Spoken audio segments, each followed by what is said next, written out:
আসসালামু আলাইকুম বন্ধুরা।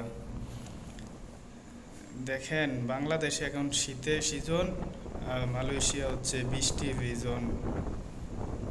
মালয়েশিয়া এই সময় প্রচুর বৃষ্টি হয় আর বাংলাদেশে প্রচুর শীত পড়ে। এতটুকুই ডিফারেন্ট।